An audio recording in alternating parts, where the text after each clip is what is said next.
Welcome back to another episode of LorcanaChats. I'm your host, Chris, aka Questing for Lore, and today I'm joined by the two hosts of a relatively new channel on the scene, Courtney and Bri from Enchanted Chatter. We'll talk some about why they started their channel, the importance of having and keeping a good community around you, and even a little dash of Fabled there at the end. Sound like fun? Let's get to it.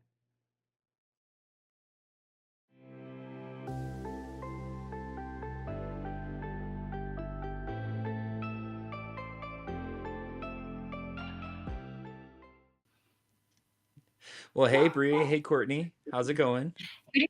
Good. How are you? I'm doing pretty good, pretty good.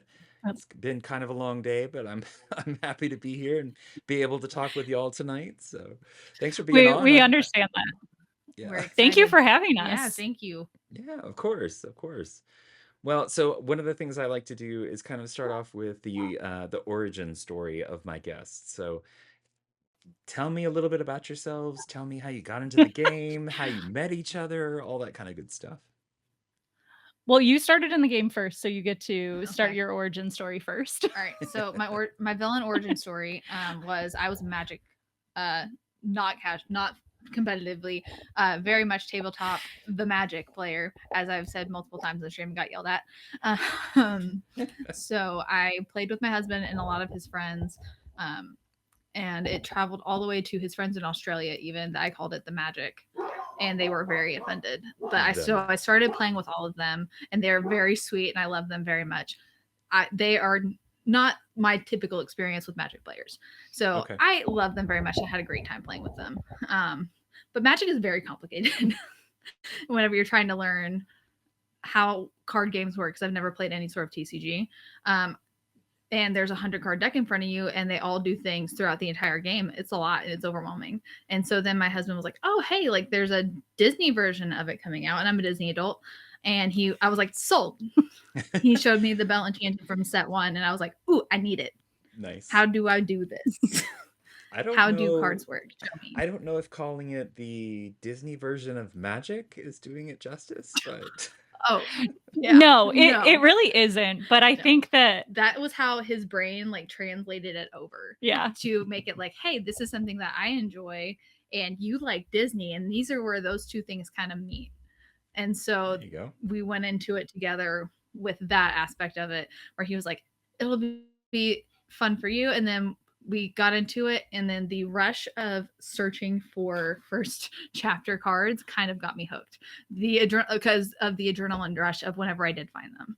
And then I was pregnant with my son at the time, and I hit to a point where the guy that was stocking the shelves at like Targets, the vendor was putting them aside and hiding them for me because I was nice to him. And I was pregnant. He was like, this pregnant lady. Yeah. Like, this pregnant lady is going to come searching for these cards. So he would just like keep them in a box to the side, and just whenever I was coming in, he would give them to me. And that's a very easy way to get hooked on the game.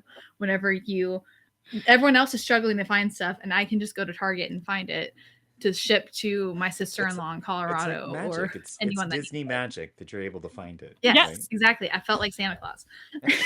And it was amazing, and it was so much fun. And then we started making friends pretty much like the second week we went, because the first week we went, and there was this guy at our league that just already had, like, it was a starter. Everyone else was playing starter decks. This one guy was not playing a starter deck. He was playing Steel Song set 1 already. And come to find out, the next week later, he was actually at Gen Con for the reveal, and like he is like he won a mat at Gen Con, the first Gen Con that came out. And so that is now one of our good friends. Yes. But it was like the first week we went with our starter decks, and we're like, oh, this will be fun. We'll see what it's about. And then just got absolutely demolished by this guy on a real deck, and that had been fine-tuned and beautiful and max rarity already with enchanteds in it, whenever no one could even find anything. So how we did that, we have no idea. Okay. Yeah, that's very much our friend. He is a very good player and has helped us both competitively a ton. And then kind of fast forward, I wasn't able to play for the first 2 sets because I was going for my master's in business. So I was Okay. finishing up school and I was like, all right, this is a good excuse. The game is kind of crazy to find right now. I'll wait it out a little bit because I'm a big board game player.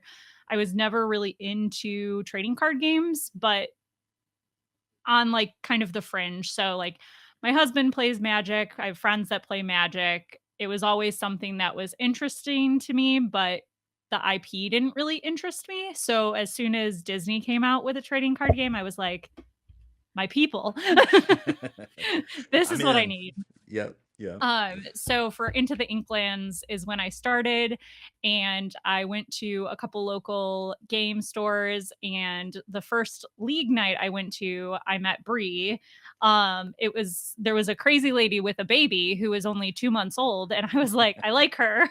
And then she started talking about books, and I was like, I also just finished reading that book, and we just instantly were like, oh, we're the same person. Nice. So it was one of those moments where I was like, oh, great, friendly person.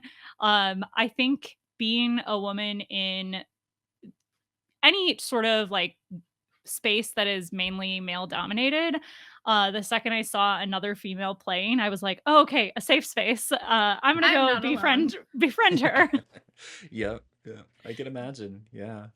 Well, and it's interesting to hear, I hear so many stories about people that, they go to these leagues and, they're maybe this is their first TCG, they've never done anything like it, but seeing that friendly face and being able to connect with someone, especially right off the bat, is huge for this stuff. So, Yeah, and it's been uh, honestly amazing. I was a big D&D player, and when I first moved to Texas, I was trying to find a space to play, and there's essentially what's the equivalent of like League for D&D, where it's a one-shot campaign, and I was really struggling being a female. A lot of the stores I went into, I didn't get greeted friendly, and when I found that space, it was just day and night. And walking into Lorcana, I was a little nervous because I'm like, trading card games, I know this can sometimes be daunting.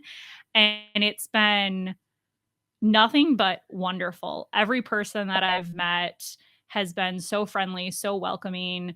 The team that I'm on, the Inkcredibles, they were some of the first people I met in the community, and they were so great about when I first started. Obviously, into the Inklands, getting cards was still kind of rough, and they were willing to give me bulk, which now I'm like, oh, I understand why, as I stare at 10 boxes of bulk in the corner of my office. But we're at the all time, there, it was trust me. just it was just so amazing, how welcoming everybody was, and how much I feel like, to this day, I feel like it's the same way. We just want the community to keep growing, and we know that if we welcome more people into it, it's only going to be for the benefit of the game and for like all of us in it. Yeah. And like I think a huge bonding moment for us as like friends playing the card game was Hunter Burton Memorial Open, which is like a regular tournament around. It's typically Magic. It's suicide awareness, and it's really just in general a incredible event. 20 Lore Pro helped out with it that first year and did amazing. I think they also helped out this past year. Yeah, and it doubled in attendance this year. It's been that was like the first. Yeah, yes. That was the first competitive event I went to, and I think that basically from that point I was sucked in from the competitive aspect. At first I was like, oh, I'm going to collect these cards. It's going to be fun. I love the art. Like I kind of pulled her in because I was like, oh, we're all going to this. You're coming. You're coming to this. I'm going to this. I don't have an option. You're coming. Yep, pretty much. And it was the best thing to happen. Anniversary. Yes. Nice. So I'm curious. So starting off, not having really played, TCGs too much before, and now moving more into like the competitive aspect of the game. Kind of tell me a little bit about that journey. I feel like it just happened relatively naturally, which is odd to say, like, because you think maybe there's this like big moment of like, oh, I'm going to try to be competitive, or I'm going to stay more casual. And I think I find I like to do both still. I enjoy the brain work that comes with playing more competitively and thinking through the game in a more strategic aspect. But I'm also the first person that will show up to League with a puppy deck. So Nice. I kind of run both ends of the spectrum. Yeah. That's what I kind of feel like, where I'm like, I like doing things to have fun. I think everyone can attest to winning is fun. Yeah. Maybe it's just my natural competitive where I was in a lot of sports growing up, where I'm just like, listen, I'm going to bring up a tournament not that long ago where I thought was not going to be possible. So I was playing our friend Kyle that showed up that first week whenever we first started playing, who was a gem and has took us under his wing immediately, was teaching us how to play and like what cards are good and how to identify, and like kind of eased us into that. And then I was like, okay, if I can ever beat him in something important, I'm going to wear my crown and I'm never going to play him ever again. And then for the PPG qualifier at our LGS, I beat him, and he was even happy for me because he was like, he's like, you played really well, and like you've been wanting to do this. And I literally jumped up out of my chair. I was like, oh my gosh. I was like, oh. We keep joking that we're going to get shirts made for any like big competitive event when we beat him, because he's such a good player and very much like has been a mentor to us in playing the game. And like very much I feel like we're just like at this point, like we're all just like one big family. Like literally my son, this is his aunt, and Kyle is his uncle, and like Kyle and his wife came over to our house. They just walked through the front door. My son just goes, hey, and he just runs up to them. And like, that's just like, and that's just the relationship that we've built just in the time of us playing this game. Yeah. And it's like, it's amazing. And I feel like we're all similar minded, where it's like, we want to play this, we want to have fun, and doing well is fun. And so we kind of just were like, oh, we're going to do this. And then, I want to be a little crazy this week. So I'm going to play Blurple that I've never touched before. And I'm going to show up to League with it. And we're going to figure it out together. Nice. Yeah. I mean, that's always fun to, try new things. And, I mean, that's what League's for, right? You go to like set champs and competitive events, and you like, try to lock it in and really, really work at it for that kind of stuff. But, you can play puppies, you can play princesses, you can, whatever you kind of want to throw in there. It's nice to have environments where there's both, right? I know some people that they go to different, local game stores because there's like a different atmosphere. There's some where you can play those casual decks and, everybody's just there to have fun. But then there's also some where they are more competitive and people are playing those, the meta decks and everything. Yeah, I think would you kind of describe y'all's as? So we're really lucky in the Dallas-Fort Worth area. I could drive 30 minutes in any direction and hit maybe 2 to 3 game stores. So we're very lucky, and almost all of those stores are running leagues, and they're running them on different nights. So and also like different themes. So it's like, I know if I want to be competitive on Monday, okay, there's a DFW Discord that they're very good about keeping updated, that the people that run it, I feel like that is their full-time job. It's amazing how good they are at keeping track of it. You can literally go in and be like, I want to play competitively and I want to join leagues, and they will send you, like, you can pull up a whole list of competitive leagues or casual leagues and stuff for beginners, and like it's broken down like that even, and it's crazy. Oh wow. So it's so nice. So I think we're pretty lucky. Yeah. We have 2 stores that we tend to play at locally the most. And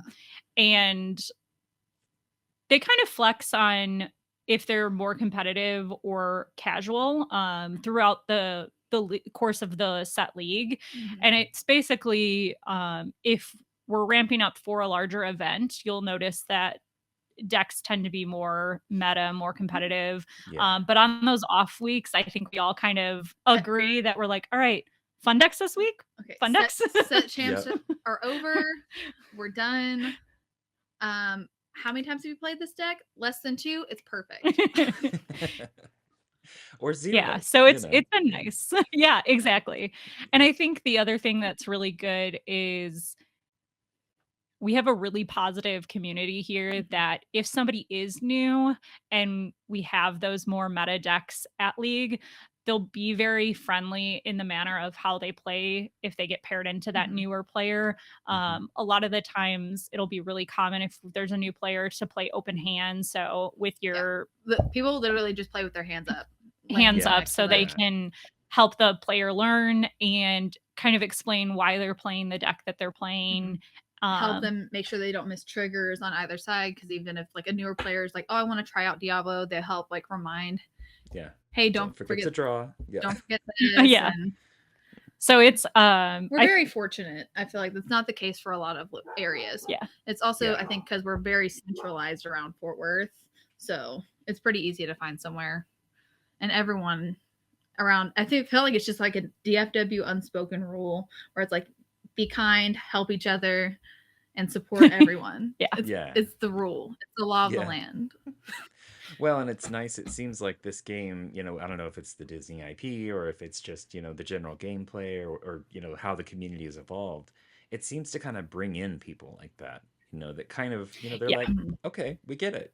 That's how we want to be. We're going to stick around. We're not in it to really grind at it and, really go hard. But I mean, some people do, obviously. But but I feel like I've even noticed that some of the people that are more in that like grindy headspace are still very much agreeing to like the social norm and the social contract that I feel the Lorcana community has created of this is what we want the community to be. And you can be competitive, but understand that we're all still human. And I think that that's been really positive to see. That's what I really liked about like the PPG event that they ran in Fort Worth. Literally at the beginning of the tournament, they're like, hey, just a reminder, the person sitting across from you is still human, and this is competitive. Don't let it get to you. At the end of the day, we're all humans, all here to have fun. And I enjoy that of Disney, because I have been to MagicCon and several other things as a viewer and have not seen that. MagicCon, I have no interest in competing. That's very scary. I hear stories about that kind of stuff all the time, and I'm just like, we need to do everything that we can to make sure that this game doesn't get to that point, So, and I feel like the community does a really good job of like upholding ourselves to that standard as a whole, at least around us. It's very nice. We're very lucky. We're spoiled for sure. Well, so I also want to talk about, we kind of got on the competitive topic, the team Inkcredibles. How did that start out? Was it just because everybody was kind of hanging out together at the same LGSs and I can actually tell you, I thought it would be funny. I was like, guys, what if we just like became like a team, like not knowing that was an actual thing, like because no experience in TCGs. I said it as a joke, and then our friends and my husband that actually had experience, they're like, no, like that's an actual thing, we can actually do that. And then they all like dove in head first, and then Courtney, so I got adopted. I pulled Courtney. We do things in pairs.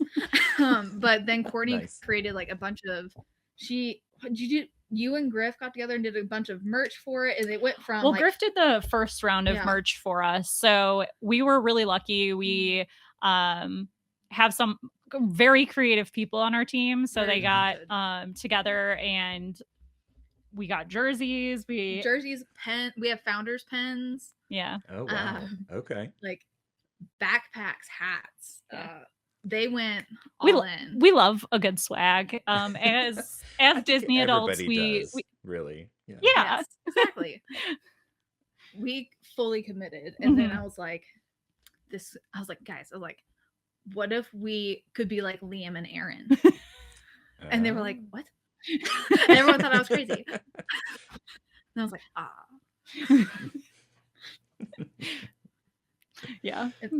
pretty much. I was like, what? That's awesome. Bri, these things don't go together. So do y'all like compete as like teams or as a team? So we do a lot of playtesting together, a lot of it's a lot of sort of like deck building, running ideas past each other. This worked for us in this competition, but didn't work the next week because we saw more of, this meta in that event. But it's a lot of just like a lot of play testing together, as well as when we go to events, we'll usually go to events and split an Airbnb, so we're cutting down on cost. Yep. So it's been really nice to have the support. I think having a group of people that can help you playtest is very beneficial. I was just at a pretty large event in Arkansas a few weeks back. It was a 5K and I managed to top 8. It was the Nice. first major event that I top 8 in. So it was really nice because we found out that I was going to pair into a Ruby Emerald deck, which is very much not meta. So I was super nervous because I had never played into that, and was really great because everybody jumped right away and was helping me play test over webcam games at like 9-10 o'clock at night. Ready to give advice. Yeah, so it was I think those are the moments where being on a team or having a community even around you that can help in the competitive space, it really gives you a good advantage. Yeah. Also just kind of helps with just have it like knowing like I am here with my friends, and just knowing you have that support of them around you, and like whether I do good or bad or I do amazing, like my friends are going to be proud of me for being here and trying, and that's the best part of it. It very much brings out my Disney kid where I'm like, I have my friends with me. I'm okay. I have Courtney. She's my emotional support. I have a feeling that's not the first time that she's kind of grabbed you and been like, hey, come here. No. Yeah. There were at the PPG event, that's a great story. Bri was doing really well and had a moment of, I think my deck's wrong. I think I submitted a deck list. I was doing too well. I was like, there's something wrong with the deck. I have too many of the card in here because I'm doing too well. So she pulled me aside and she's like, can you check this? And we like had a panic moment of like, there's a card missing. There wasn't. The deck was perfectly fine. But I think that's a good humanizing moment of, I think we all sometimes when we're doing well in a tournament or even when we're doing was like round 4 and completely undefeated for the day. Yeah. And I was. Yeah. So obviously there's something wrong with my deck. It can't be that you're just a good player and know the deck. Yeah, and know the exactly. I have played this specific deck coloring so many times before and knew how the cards worked. It was purely there was something wrong. No, there wasn't. She got inside her head. Yeah. Yep. Courtney counted my cards, checked it, made sure I was okay. And then even afterwards, our friend Steven, who was like a couple tables over from me, was like, I'm gonna need you to breathe. He's like, you're not breathing. Yeah. Just take another perk breather, of having a little break. Yeah. Definitely gets you in the right mindset. Yeah. Well, cool. Yeah, that's. I mean, I'm jealous, honestly. If I'm being completely honest, as somebody who like, I have league here, and it's the same 5 or 6 people, and don't get to make it very often, but having the kind of support system that y'all are talking about, the same group of people that are there consistently if you need them and can actually do the testing and make recommendations is, I mean, that's huge. So yeah. It really is. And I think, for anyone who maybe doesn't have that in their local area, I definitely recommend there's a lot of Discords you can join. So one that we're really big fans of is the Love to Lore Discord, which is for females and marginally genderized groups. So that's a great space. They have an area where you can put a deck list in and ask for advice. And I know there's other, more general Discords that you can do that in. And obviously it's a little scary to do that if it's a public Discord because you're like putting yourself out there and you make fun of me. But really everybody that I've encountered, and I'm sure maybe once in a blue moon you'll get a bad egg in there, but for the most part, people are really supportive. And if you ask for help, they're going to help you. So definitely don't be afraid. Asking is free. That's why I Yes. always have to tell Yeah. myself, I'm like, asking is free. It's okay. Worst case, they say no. Like, That's true. it's okay if they're like, no, we can't help you. Okay, that's the worst case. Yeah. Yeah. It's like, oh, okay, cool. Yeah. Yeah, it's not like you're, paying for it or anything like that. It's just, free advice. Exactly. So, yeah. Yeah. Nice. Well, okay. So I want to shift gears a little bit. So one of the main Absolutely. topics that we're here for, your content creation. Yeah. I'm always interested in the journey of people, especially, and well, let me start off by asking, is this the first content creation kind of thing that y'all have done? Yes. 100%. First Okay. time ever doing content creation. Yes. Okay. Like my idea of, oh, that could be fun, but I don't know how to do that. That was, I was like, oh, that'd be cool to be Aaron and Liam. I don't know how they do what they do, but it's cool. That was actually going to be my next question. Why? Why do you do it? Why did you start? She has the perfect answer for this every time, so I always let her answer this question. So I was brought on to a women's roundtable by Aaron from the Illumiteers, and yeah, that's right. It was a really great conversation about how we can get women more involved in the community and just making sure that Lorcana stays a welcoming environment. And a lot of the things that we brought up and talked about, I kept going, I can do that. I probably can do that. I can create some of the things that we're saying are missing in the space and help more women feel welcome and help grow the community and make sure people aren't afraid to compete at an event. If they have a question, they have a space. If they want to hear two women talk about competitive events and the meta, they'll see that out there. And so that bug was kind of planted, and I kept going, I know myself. If I know I can do it, I'm going to just do it. And then I was like, I don't want to talk to myself on like in content creation. I want someone else by my side. And I was like, Bri, you want to do this with me? And she's like, yeah, that sounds fun. I was like, cool. This is the name of our channel. I've already. She sent me everything, and everything was already out. She's like, I have it already. So really, here's pictures of me and you together in a GIF of us doing this together already. So it was basically like, I'm pretty sure Bri's gonna say yes to this, so I'm just gonna make it all and be like, here you go. Do you want to start streaming? Just walk in, sit down, and start talking. That's it. Yep, exactly.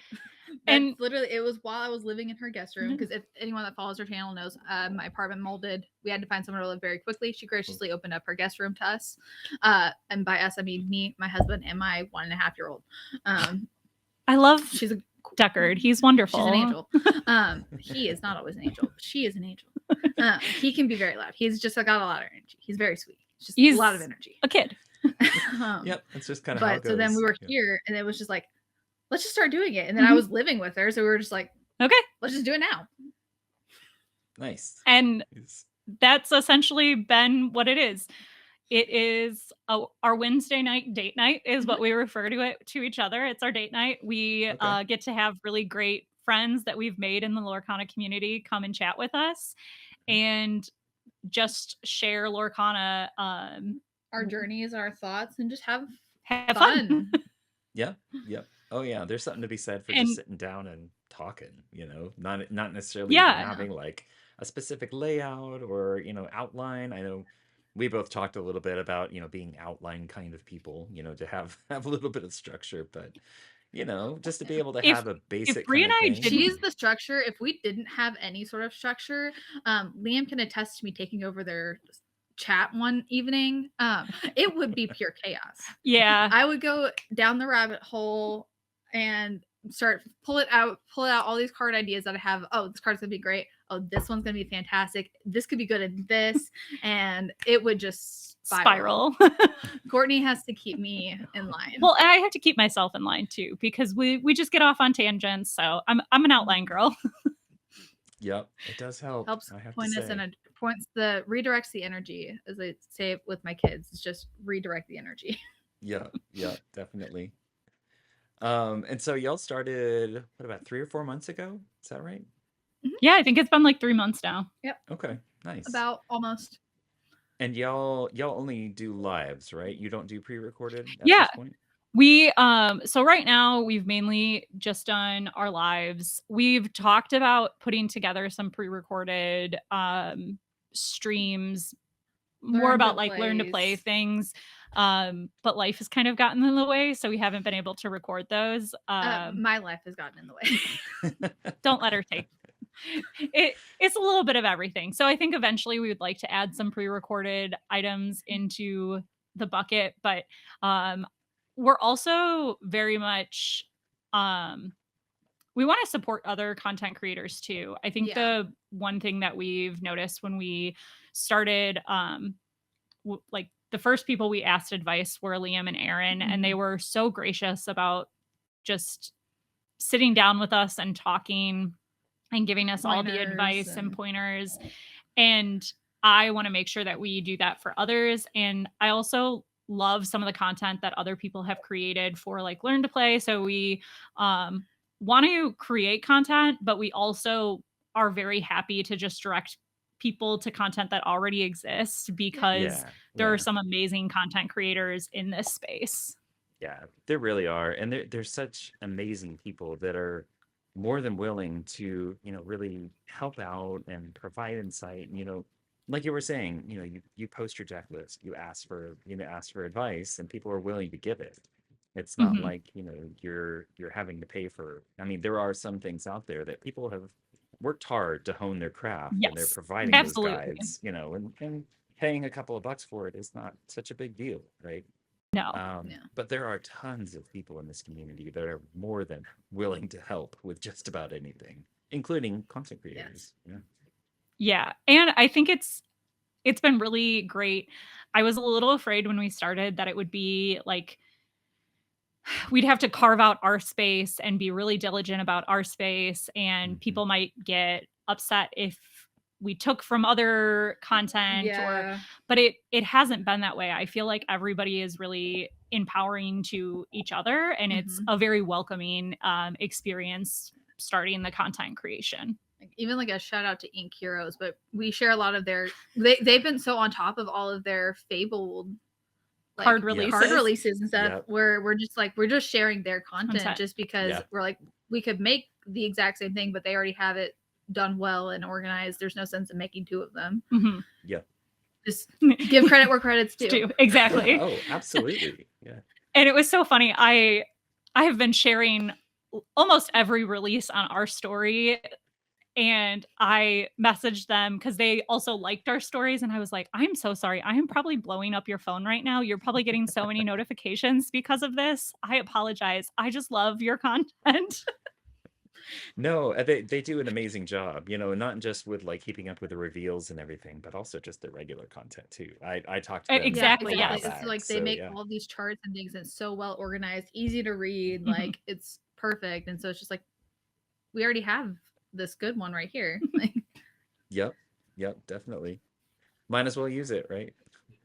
Exactly. As long as you give credit, that's the important part. Yes, exactly. Oh, 100%. Yeah. Where it's literally just shared directly from theirs, where if someone actually taps it, it's just going to take you to them. Yep. Nice. So y'all have had lots of guests on already. Let's see, you've had one of my co-hosts on the Ice Cream Social, Enchanted Kim.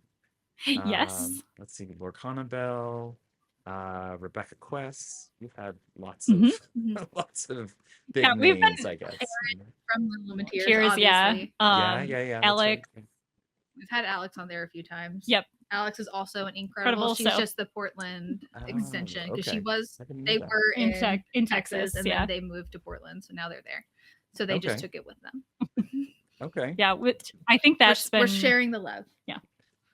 But we've been really lucky. Everybody, one of the big pieces of our content that we wanted to ensure we were doing was empowering other women in the community and non-binary members of the community, so that they had a space where they could be featured and focused, because I think there's a lot of really amazing players, content creators, judges, just everyone you can imagine they get a lot of representation, I feel like, but at the same time, we wanted to be that like dedicated space for them to have a moment to shine.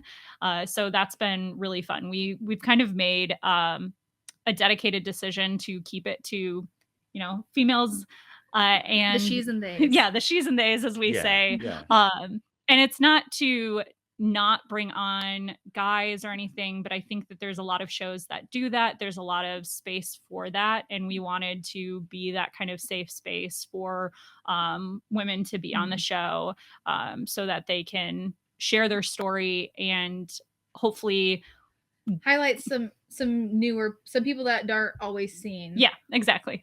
Yeah, and I'm sure it's nice to have that space that, not only to like initially, say, okay, well, here's, this person or this person, but to be able to have that space that continues, right? That's the focus of it, right? Mm-hmm. Yeah. Yeah, no, like really Kim was fun when she was on. She's like, it feels like a little sleepover that we're having. And I was like, I love that. That's the best way to describe the vibe. It makes me want to set up just like my Love Sack giant beanbag like in my office and just start streaming just from the Love Sacks. I'm like, maybe we should just dive into the sleepover. Hey, put on some pajama pants. And... It might happen. That's not such a bad thing. I mean, we have our streams, our ice cream social streams, and we literally sit there and eat ice cream and talk to each other. So, which is amazing. I love that. We're big ice cream fans. Ice cream is the correct answer always. Nice. Yes. You did well. You get ice cream. You did sad. What helps the saddies? Ice cream. Well, so you mentioned kind of some, potentially leading into some pre-recorded kind of content. Is there any place else that y'all want to go with your content, with your channel and everything? I think right now our big goal is we would like to eventually get a card reveal. That's like the goal. That's been our big goal that we set when we started. We do some commentary. We've done some locally. I think that would be fun to continue to get to do that. But we're really just like enjoying the ride. I think what we agree as doors open, we would like to walk through them. Yes.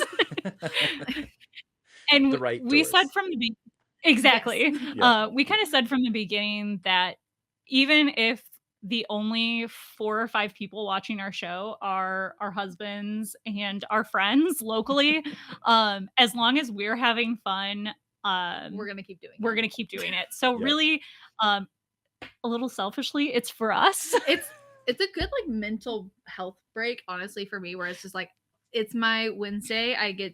My husband takes my son, and I come. Either I'm in the office and I close myself off, or I come over to Courtney's and we stream and we talk about Lorcana, and I just get to the rest of the world doesn't exist. Yeah, I'm in my little bubble. Exactly. Yeah, it is my bubble of happiness. Yeah, it is nice. I mean, speaking from experience, it's nice to be able to just sit down and like these interviews.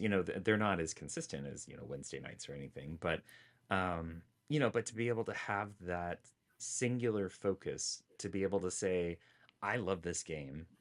I love talking to people about this game. I love talking, we love talking to each other about it, to be able to have that space, that, like you're saying, that little bubble, that you can be in for an hour or two or whatever it happens to be. It's so energizing, to be able to kind of refresh that every week. So absolutely. You're not just, it's not just the same old every day. And you're like, oh, I'll play a couple of games here, a couple of games there, but yeah, no, I get it. It's fun. And we try to bring our friends in from anywhere around. That's why we've had so many guests already, because we're like, okay, well, we're going to talk about this and we're going to be a little silly. But that's just a normal conversation, I feel like, with the two of us. So if you see us out somewhere, like if we're at a league, or if we're at a big tournament, you're going to see us goofing, talking just as if we were on the camera. And I feel like we do a good job we're here. This is us. Hello. Yeah, exactly. You get us very much as we are in real life. It's not much of anything extra. There's no filters. No. Well, there's something to be said for, having that authentic self being brought to your content. So Mhm. there's some people that like you can tell it's really scripted, it's rehearsed, and that's fine. That's great because, that's their kind of content. But, Mhm. it's at least for me, I tend to more enjoy the stuff where it's literally just people sitting in front of a microphone talking to each other, Yeah. about whatever Mhm. comes I'm up, the same way. laughing, joking, it's just it's nice. It's refreshing. Yeah. Yeah. I think a big inspiration is like Aaron, the Illuminateer show. I feel like is a big inspiration for stuff where I was like, I just enjoy watching their show where they. Mhm. Liam also has a tendency to get lost in the comments, which I do too. And Yeah. it's just like I was like, yeah, this makes sense. Like this is a normal human Interaction, yeah. Like, Yeah, definitely. Courtney, you're on the show right now, but your co-host is blowing up my feed for the last hour talking about this one card. What is she talking about? I'm so sorry. I'm so sorry, Liam. If you watch this, I'm so sorry still.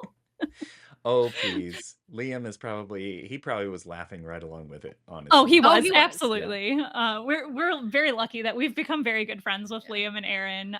He said he's going to pay us back. Yeah, And at some point, and I'm waiting for it and nervous.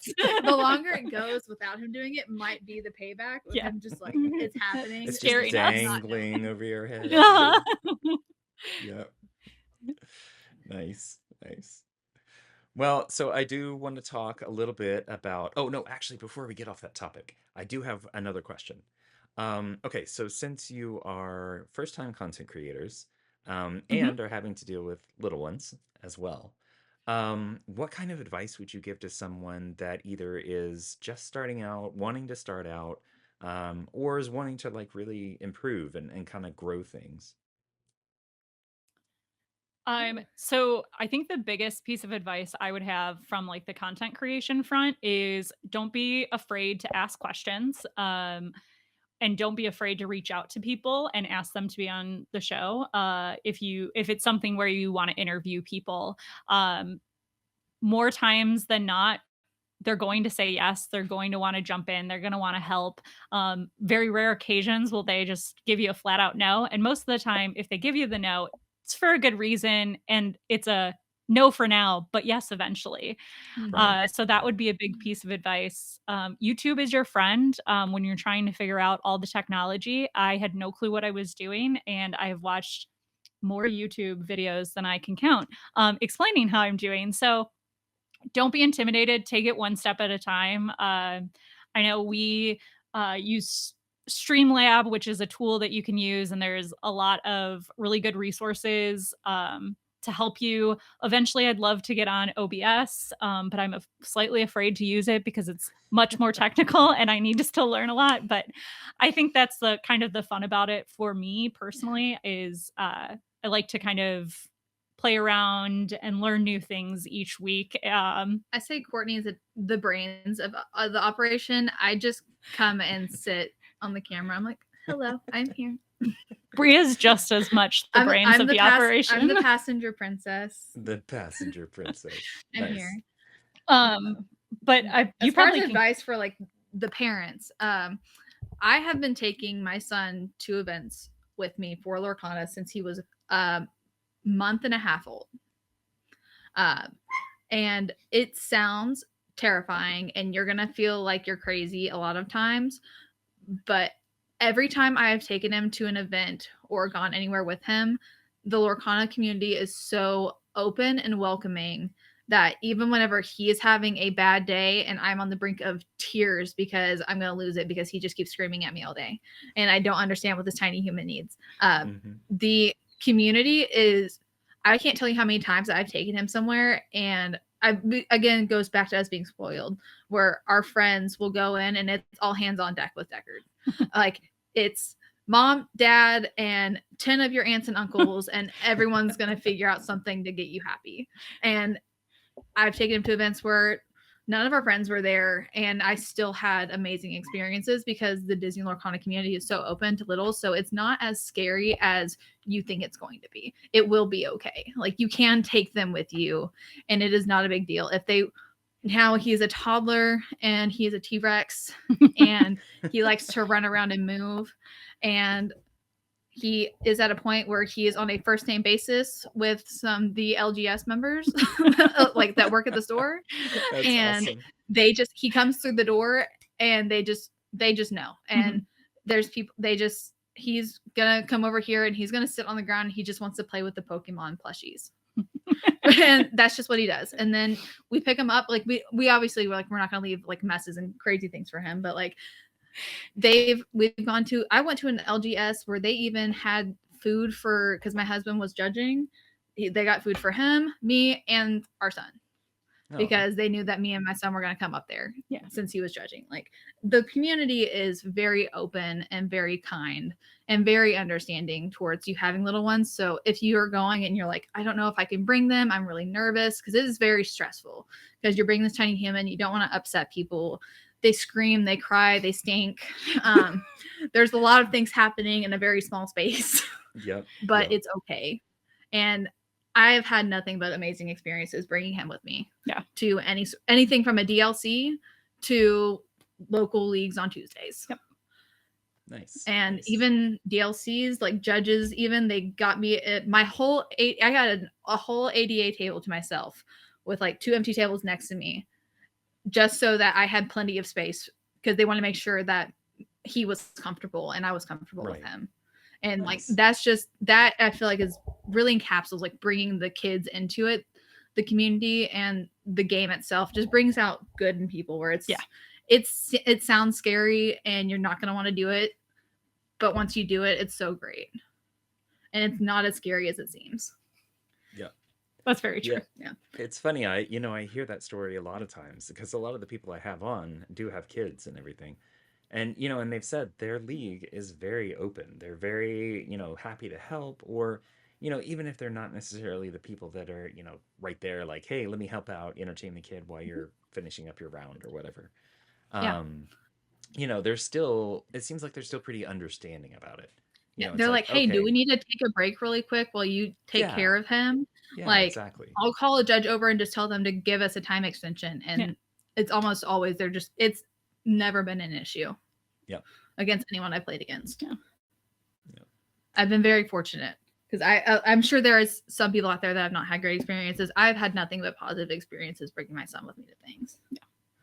Nice. Yeah, I mean, like I said, I haven't, I'm sure there's stories of bad situations, but I haven't heard of any, but I'm sure there is some.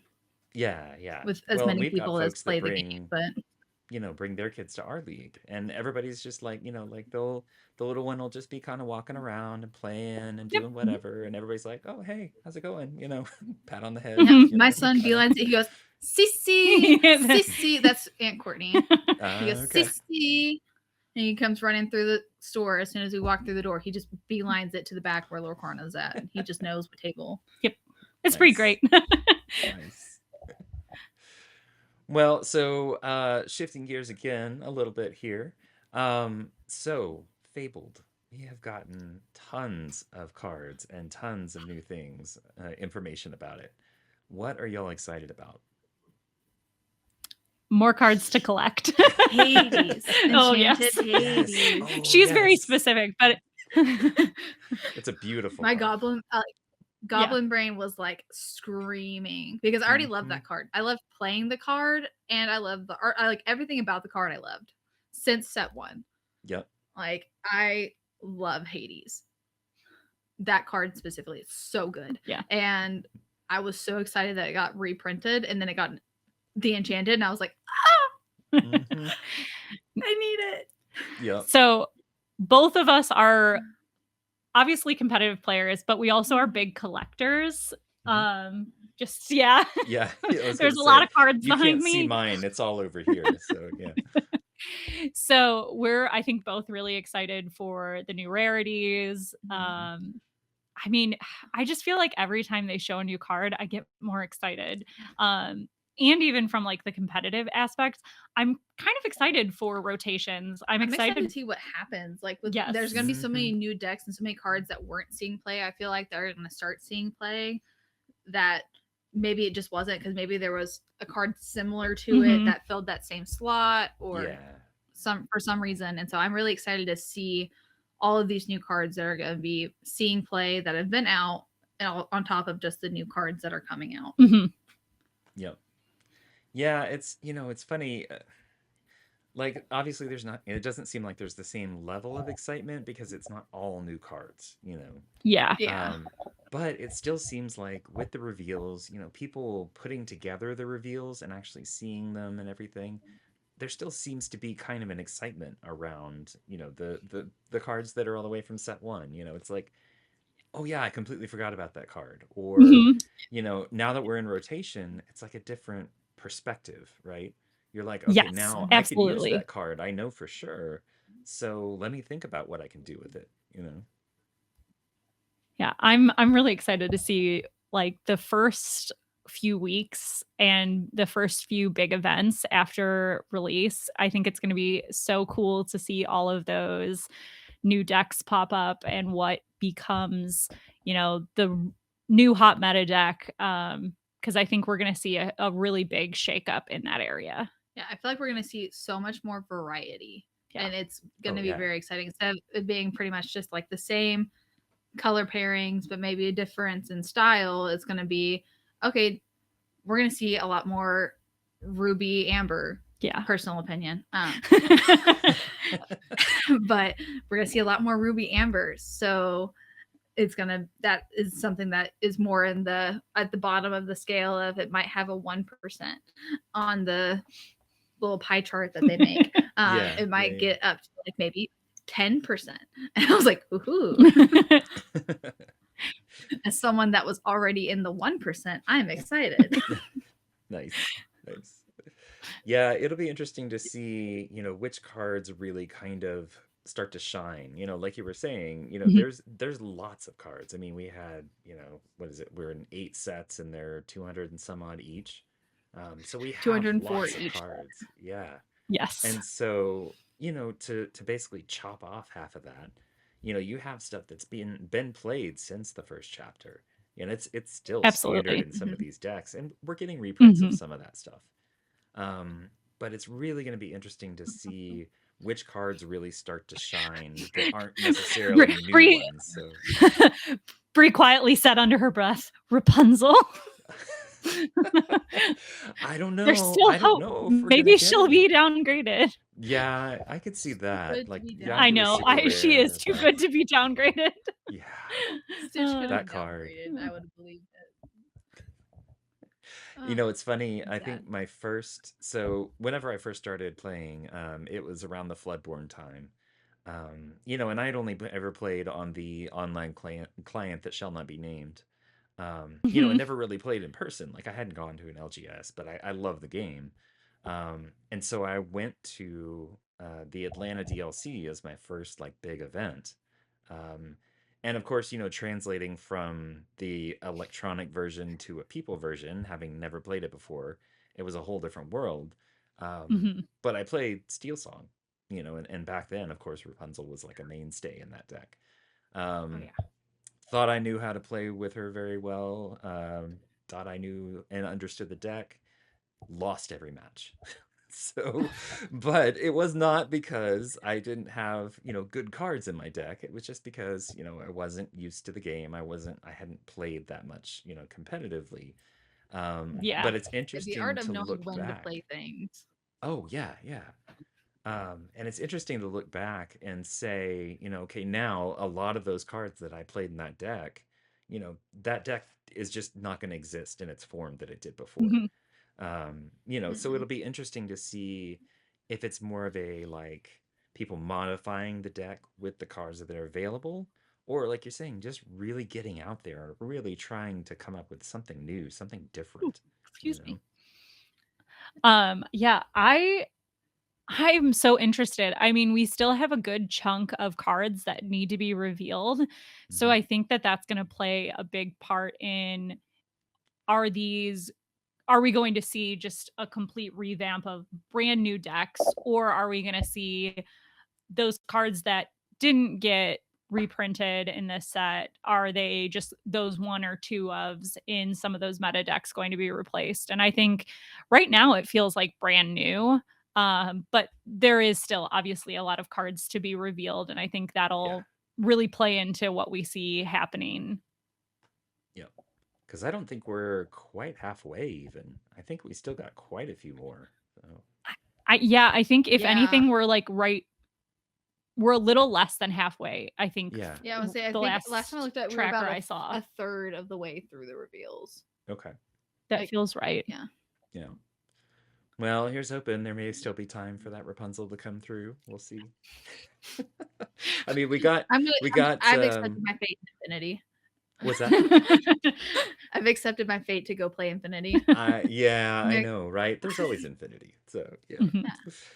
Yeah. Which is like also, I feel like a lot of people have been mainly focused on core competitive, but Infinity, I'm kind of excited. Some of these cards that they're revealing, like the brand new cards, I'm excited to see in those like Infinity decks, and with the cards that are not getting reprinted. Yeah, it'll be fun to make decks in that realm as well, and I think it'll be really cool to see that format take off.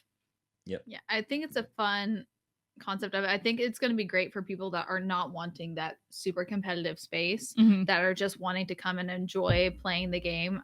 I think it's going to be great for them. Like there was someone that we played with that had life happen and they stopped playing after set, like going into about halfway through set 4. I think they stopped playing because of life and things happening, and now they are starting to get back into the game, and they're so excited for this set for Fabled because of all of the reprints, because they no longer have any of the cards, and so they're like, oh my gosh, I'm gonna have to like redo and like build up my stuff. And then now Fabled's coming where all this stuff is getting reprinted, and that's what's getting them back into the game because they're so excited that this is giving them a chance to be able to really get back into it. Yeah. And then they can also play in Infinity to kind of figure out playing again before just diving right in. Yeah. Well, and I'm so glad they're making it a part of the actual DLC events too. It's encouraging to see that it's not just like, hey, we've got this format, try it out if you want to. It's like, well, no, we're actually making a space for it for the community to really enjoy it. So. I'm ready for the day where it's DLCs run similar to how MagicCon is done, where they have like the big competitive in this room, and then this other room is going to be for like your Infinity or side events and things like that, and then this room is going to be for artists, and like I'm excited. I need that. I feel like this is a long ways away from this, but that's what we're hoping happens. That's my hopes for the game as a whole. I don't think you're alone. I think there's a lot of people that would love to see, kind of DLCs turn into that kind of thing, where it's like, everybody kind of gets to hang out, and if you want to compete, cool. If you want to just do side events, cool. But it's like, it's more of like a well, and somebody related it kind of to a Pokemon event where it's like it's a big party and they just happen to have a competition going on at the same time. Yeah, it's like, one big locals is what we like to call it. Like with our friends, it's like it's just one big locals. Yep. Where everyone can come and hang out and. Yeah, and even with like the quests that they were playing at Gen Con this past weekend, I think that those sound super fun. And like just such a cool entry point into the game, and I'm excited. It already feels like just from inside the community that those are going to take off when they do the events at the park, because I feel like I already hear all these people that are going out to Disneyland to get that Bell promo. So I'm hopeful that that's going to be really successful, and we'll see it branched out to the other Disney locations like across the world. Cruise is getting their own promo is crazy. That's right. Oh, that's cool. I was like, I saw friends that were already posting on there. Do I know anyone that is going to be on a Disney cruise anytime soon? And I'm like, oh man, my wallet is going to hurt. Now I need to go on a Disney cruise. As if this game wasn't expensive enough, Exactly. Yeah. It's ridiculous. So I'm really excited for the future of DLCs. I know that we've had a lot of pain points, but I've chosen to be very optimistic. I know there have been like downsides to the ticket release, Bri and I didn't get tickets for the first DLC. Hopefully when they do the next set of tickets, we can snag some. But I really feel like with every hiccup and every bump in the road that Lorcana has kind of faced, I have seen them continually try to improve. And I know that it was pretty disappointing to see only 3 events in the US this year. But it's super exciting to see some of the events like worldwide. And I'm excited for other communities across the world to get to play this game. I'm hopeful that we'll see DLCs continue to grow and be put in places where there's access for everybody. So I'm trying to remain hopeful. I know that a lot of people are like bummed, but I'm choosing the optimistic side. And I feel like a lot of people forget too, like the game is still very new. Yeah. And there's a learning curve. Yeah. Because I know there's a lot of people that used to work at Wizards of the Coast that now work for Ravensburger, but Wizards of the Coast has been going for 30 something years, longer than I've been alive. Yeah. And Bri really enjoys to make me feel old. But they have worked out. There was a time where Wizards of the Coast was in the same spot that Ravensburger is at right now. It's new and it's kicking off, and Disney name got put on it, and Disney adults have said, sign me up, have money and are irresponsible. So we're talking about ourselves. Others might be responsible. You're not. Yeah. Personal experience. But you know what? It dove in and it went from 0 to like 120. I feel like for them. Yeah. And they are still humans that need a little grace that I feel like they are not always given. Yeah. Well, and I was talking with Daniel from Lorcana Fanatics last week. You know, and he made an interesting point that, you know, a lot of the people in the community are more focused on, you know, the competitive stuff. We're like, you know, neck deep in it all the time. Yeah. Not just, you know, neck deep in community all the time. But it's really easy for us to forget that there's whole other sections of people that are approaching the game in different ways. You know, there's some people that they don't care about the competitive stuff. They just want to get cards and play with their family at the table. You know, or they're just collectors. They don't care about, you know, whether there's events or not. You know, and Ravensburger has the, well, unfortunate, I guess, situation of having to do things that appeal to all of those groups all at the same time. Which is, I mean, truthfully, it's a big ask to make everybody happy. And I think they're trying their best. And this quest thing, I think is a really cool idea. And I think it's a really awesome non-competitive event. And I really hope it succeeds, because I think it fills one of those areas of the non-competitive space that people are really looking for. Yep, definitely. I look forward to more things like that. You know, and I think that them being able to have, like, you know, full control of the DLCs and to be able to. I apologize. I'm not laughing at you right now. If you can hear it through my microphone, I'm very sorry. My dog was locked out of my office and she's sitting at the door crying. That's okay. Upset. Like I said, I mean, we talked dogs before we started recording. I totally understand. So yeah. No, you know. So I apologize. No, it's okay. It's okay. Don't apologize. No, it'll be interesting to see what the DLCs look like, you know, next season, or even, you know, a couple of years in the future. They may just be completely different than what we're getting now. You know, who knows what they're going to be. You know, we've got a passionate community around this game. You know, I don't think that's going to change anytime soon. For I don't every either. person that says, you know, I'm done with the game, I'm going to leave the game, you know, there's 20 more people that are stepping in and saying, I love this game. This is awesome, you know?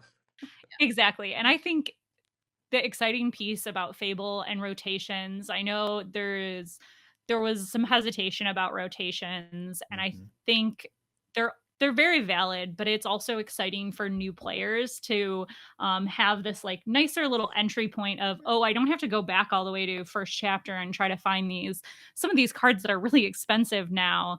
I can start with Fable and I can jump in, and hopefully we'll see like another big rush of people to the community. And I've heard a lot of people saying they want to try Lorcana with the release of Fabled. So I'm really excited for what's to come. And also to kind of go on to like people kind of back to people wanting Ravensburger to run it like how other TCGs are run. Rotations are very common in TCGs. So I think it's funny to me when a lot of people are complaining about rotations, but they're also complaining about them wanting it to be more like other TCGs. I'm like, I feel like rotation is like the step, a good first step into that. Yeah, you know, once again, you can't make everybody happy. Yeah, no, you can't. Point proven. People are going to be angry about something.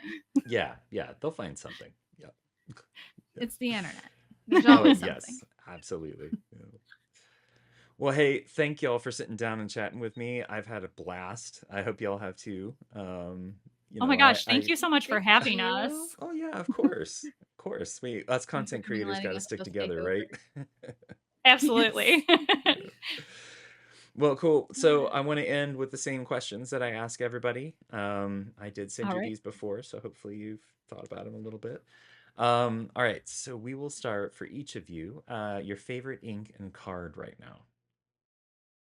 Oh, Amber for sure. And it is Cinderella Ballroom Sensation. I am a big Steel Song player. I just top 8'd with her in my Steel Song deck, and I have finally 4 enchanted versions of her for my deck. So nice. Absolute favorite card, hands down. See, mine's a little weird because my favorite card is not in my favorite color. That's okay. So it's not. But my favorite color to play is for sure Amethyst, because it's just the card. I like getting lost in the card draw sauce. There's so much card draw, and then the memes and bouncing things back and forth. I'm like, oh, this is fun. Like I'm just playing a bunch of things. Ruby Amethyst is my heart. But my favorite card of the game, actually playing, is Daisy. But a Rising Star coming up soon is gonna. I knew I couldn't get away with this. Nathaniel Flint. Don't ask her why, please. Don't indulge her. Well, now I have to. Not going to get reprinted, and what's going to fill that spot for Steel? Nathaniel Flint, obviously. It's the same thing. But yeah, favorite card to play is definitely the Daisy, just because I like being able to beat Ruby Sapphire. And that's my what can I put together with Daisy, bare necessities, and go as quick as possible. And go fast. Yep. Oh, I'm right there with you. At Set Champs last weekend, I played an aggro deck, and I think, what was it? My second game, I ended up with 3 daisies in my opening hand. And I was like, well, this is not going to go great for them. I'm sorry for you. I got to 20 on my third term on that one. So yes. Yeah, that was I was playing Ruby Sapphire player one time, and turn 1 Daisy, turn 2 double Daisy, and he immediately was just like, all right, let's just go to the next game. I was like, okay. Done. Yeah, we're not going to get there. So, like, nope. I can't do anything with that. Nice. All right, well, second question. Favorite Disney movie and why? Okay, so I'll give 2 answers purely because I feel like my favorite Disney movie of all time is Princess Diaries. It's just always, my sister and I love the movie. We'll quote it back and forth. It's just a classic.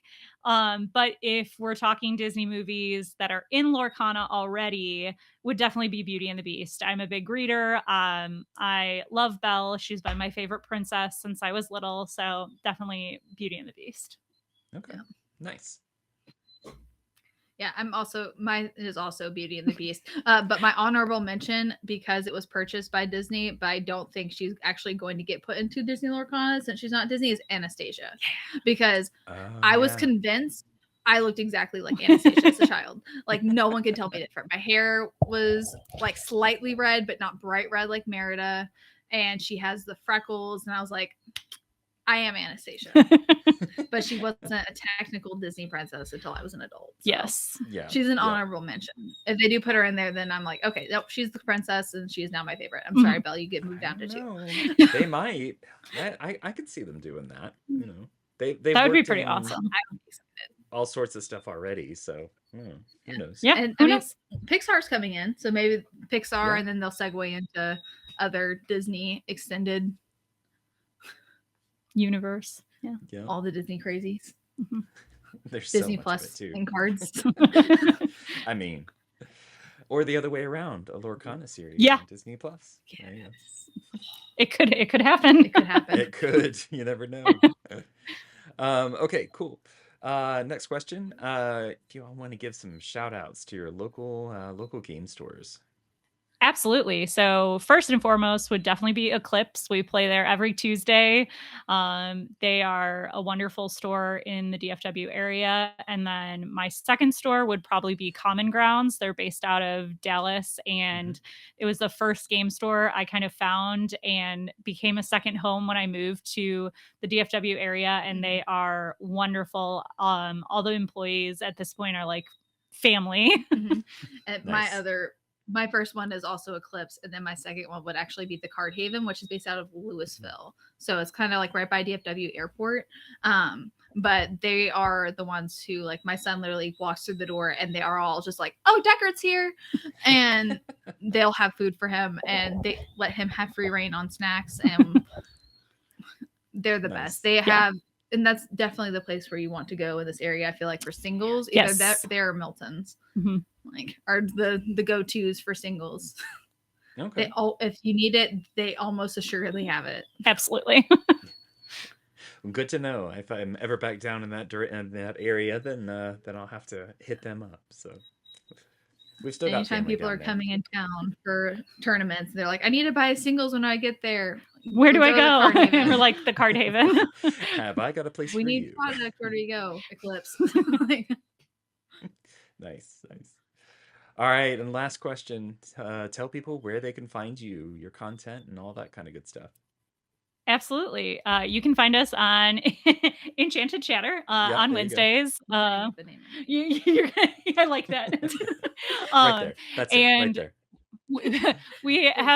We're on all social media pretty much at this point as Enchanted Chatter or some variant. Instagram's the easiest to find us, and then you can reach both of us from all platforms. Yeah. If anyone ever wants to reach out for any questions or advice, you can just ping our channel and we will answer. We try to sign it at the end with a C or a B, depending on which one of us is responding, because we'll both have a tendency to start responding to people, and then they just get like 4 of the same messages because we talk the same. Nice. All right, well, cool. Yeah, I'll make sure all those links are in the notes and everything. And like I said, I really appreciate y'all being on. Had a great time talking. Absolutely. Thanks for having us. It's been so much fun. Thank you so much. Well, good. Glad y'all had fun. All right, well, cool. And I guess we'll see you around the community. Yeah, see you around.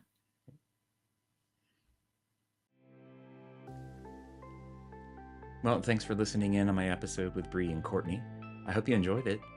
If you like the show, make sure to like, subscribe, and rate the show on your platform of choice. It really helps out the show and can help bring it to even more people across the community.